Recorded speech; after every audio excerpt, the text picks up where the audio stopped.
Hello everyone. आज हम class 6 का 7 पॉइंट का थर्ड क्वेश्चन कर रहे हैं। इस थर्ड क्वेश्चन में ये चैप्टर जो है हमारा फ्रैक्शन का है। पीछे हमने कर चुके थे, आप पिछली वीडियो में देख चुके हैं कि हम फ्रैक्शन कैसे बनाते हैं। अब ये वाला जो थर्ड क्वेश्चन है ना, इसमें उसने बोला है identify the error if any. अगर इन फिगर में कोई एरर है तो उसको आइडेंटिफाई कीजिए। तो देखिए यहाँ पे आपको ना एक ट्रायंगल दिख रहा है और ट्रायंगल का ना उन्होंने फ्रैक्शन बनाया 1/2। क्या ये 1/2 है? मैंने आपको पिछली वीडियो में बताया था कि फ्रैक्शन हम कैसे करते हैं, किसी भी फिगर के इक्वल पार्ट करते हैं, इक्वल पार्ट से ही हम फ्रैक्शन बनाते हैं। लेकिन अगर आप गौर से देखो, वो जो पार्ट होते हैं ना इक्वल पार्ट, उनका शेप और साइज़ जो होता है वो एक जैसा होता है। अगर आप देखो इस ट्रायंगल को, तो इस ट्रायंगल में एरर क्या है कि इसके दो पार्ट हो तो रहे हैं। तो ऊपर वाला पार्ट ना जो है वो एक ट्रायंगल की फिगर दिखा रहा है, लेकिन जो नीचे वाला पार्ट है ना वो एक रेक्टेंगल की फिगर दिखा रहा है। तो ये तो है ही नहीं सेम, है ना। दूसरा क्या है, ऊपर का जो साइज़ है वो क्या है, अलग है, और नीचे का साइज़ जो है वो अलग है। यानी कि नीचे का साइज़ जो है वो बड़ा है, ऊपर का साइज़ क्या है, छोटा है। तो यहाँ तो फ्रैक्शन बनेगा ही नहीं। तो अगर इस फिगर का अगर हम फ्रैक्शन बनाना चाहें तो हम इस तरीके से बना सकते हैं। जैसे कि आपके पास कोई ट्रायंगल दिया हुआ है इस तरीके से, ठीक है। अगर आपने इसको फ्रैक्शन में डालना है 1/2 में, तो आप इसको इस तरीके से बांट सकते हैं। इससे क्या होगा, दोनों पार्ट दिखने में भी इक्वल है और दोनों पार्ट का जो साइज़ है वो भी इक्वल है। हम इसको कह सकते हैं 1/2, लेकिन हम इसको 1/2 नहीं कह सकते, क्योंकि ये दो पार्ट बन तो रहे लेकिन दोनों पार्ट दिखने में क्या है, अलग अलग है। नीचे आपका एक रेक्टेंगल शो हो रहा है, ऊपर आपका एक ट्रायंगल शो हो रहा है। दूसरा, दोनों का साइज़ भी क्या है, एरिया जो है वो भी क्या अलग है। अगर आप इन दोनों को देखें ना, तो इनका लगभग जो एरिया है वो इक्वल होगा और दोनों दिखने में भी क्या होंगे, एक जैसे दिखेंगे। तो ये 1/2 है। एरर क्या हो गया कि यहाँ पे आपकी जो फिगर है वो दो इक्वल पार्टों में डिवाइड नहीं हो रखी। ऐसे हम इसमें आते हैं, इसके 4 पार्ट हो रखे हैं, ठीक है। 4 के 4 पार्टों में भी क्या है, इसमें भी वही है कि साइज़ जो है वो इक्वल नहीं है, ठीक है। साइज़ क्या इक्वल नहीं है, ये दोनों बड़े हैं और ये दोनों क्या हैं, छोटे हैं। तो हम इसको कैसे कर सकते हैं, तो एरर क्या हो गया, एरर यही कि भी ये इनका जो साइज़ है वो इक्वल नहीं है। आप इस वाली फिगर को इस तरीके से फिर भी कर सकते हैं, ठीक है। जैसे कि ये आपकी फिगर थी, ये 1/2 कहलाएगा इसका। अगर आप इसमें ऐसे लाइन खींच देते हो तो ये हो गया। अब इसमें से भी कोई एक शेडिड करते हो तो ये आपका 1/4 कहलाता है। क्यों? क्योंकि 4 के 4 पार्ट इक्वल साइज़ के हैं। 4 के 4 पार्ट जो हैं वो दिखने में भी एक जैसे हैं और साइज़ वाइज भी क्या है, एक जैसे हैं। तो इसका 1/4 जो होगा वो इस तरीके से बनेगा, ना कि इस तरीके से बनेगा, ठीक। सेम इसमें भी यही है।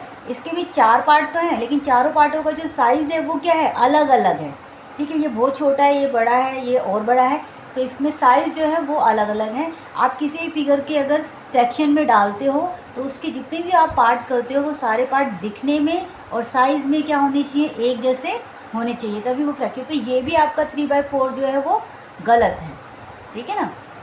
आप इस वाली फिगर को इस तरीके से दे सकते हो, अगर आपने देना है तो ये आप इस तरीके से इसको दे सकते हो।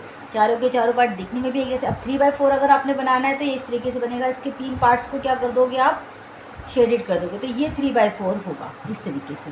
तो बस यही इसमें एरर है कि भाई जो साइज़ है वो इक्वल नहीं है। तो ये वाला आपका क्लियर हो गया। फिर उसके बाद यहाँ पे इन्होंने ना 4th क्वेश्चन दिया है। 4th क्वेश्चन में बोल रहा है वो कि what fractions of the a day is 8 hour. यानी कि आपका जो दिन होता है ना, एक दिन जो होता है, एक दिन के अगर हम 8 घंटे लेते हैं तो एक दिन के 8 घंटे जो होंगे वो उस दिन का कितना फ्रैक्शन बनाएगा, ठीक है। आप देखो दिन में 24 घंटे होते हैं, तो आधा दिन का मतलब क्या हो गया, आपका दिन को 2 इक्वल पार्टों में बांटेंगे तो 24 घंटों का क्या हो गया, 12 घंटे। तो यानी कि आधा घंटा, आधा दिन क्या होगा आपका, 1/2 क्या होगा, 12 घंटे का। ऐसे अगर आप दिन के 24 घंटों में से 8 घंटे अगर आप पढ़ते हो तो आप कितने फ्रैक्शन पढ़ते हो दिन का, ये पता करना है। तो आप देखो टोटल एक आप यहाँ पे क्या लिखोगे कि आपका जो डे होता है, ठीक है, उसमें कितने आवर्स होते हैं। तो यहाँ पे लिख दोगे totals numbers of a day, एक total numbers of hour, total numbers of total यहाँ पे जैसे लिखते हैं टोटल, आपने टोटल नंबर पता करना है, टोटल नंबर्स ऑफ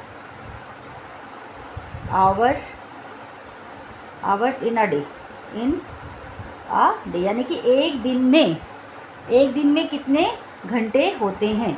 तो एक घंटे में हमारे पास टोटल घंटे होते हैं 24 आवर्स, ठीक है। ये तो पता ही है ना आपको कि 24 आवर्स होते हैं। अब उसमें से आपने कितने आवर्स लिए हुए, 8 आवर्स, ठीक है, कितने आवर्स लिए हैं, तो आप लिखोगे, उसने हमसे पूछा फ्रैक्शंस, क्या पूछा उसने, fractions of a day is 8 hours. तो 8 आवर अगर आप ले लेते हो तो आप एक दिन का कितना फ्रैक्शन बनाते हो, तो यहाँ पे हम वही कि कितने आवर्स लिए उसने 8, तो 8 जाएगा आपका ऊपर, कितने में से निकालें, 24 में से, टोटल आवर्स कितने थे हमारे 24, तो वो आ जाएगा नीचे। तो इस तरीके से आपका ये बन गया कि 24 में से 8 आवर लिए हमने। अब ये रिड्यूस हो सकता है तो इसको रिड्यूस कर दीजिए आप, तो आप इसको 8 के टेबल से रिड्यूस कर सकते हैं। 8 वन ज़ा 8 और 8 थ्री ज़ा 24, तो फ्रैक्शन क्या बना आपका 1/3। तो अगर 8 आवर 24 का लेते हैं तो 1/3 बनता है। अब मान लो अगर आपको 12 आवर्स का बोलता है, वो किसका बोलता है, 12 आवर का बोलता है, तो वही कि कितने आवर्स बोले उसने, 12 आवर, तो वो ऊपर आ जाएंगे कितने में से, टोटल आवर्स कितने होते हैं 24, ठीक है। अब इसको रिड्यूस कर दो, 12 वन ज़ा 12, 12 टू ज़ा 24, यानी कि 1/2। अगर हम 12 आवर लेते हैं तो 12 आवर जो होता है 1 डे का क्या कितना फ्रैक्शन बनता है, 1/2। ऐसे अगर आप 8 आवर लेते हो तो उसका फ्रैक्शन क्या बनता है, 1/3।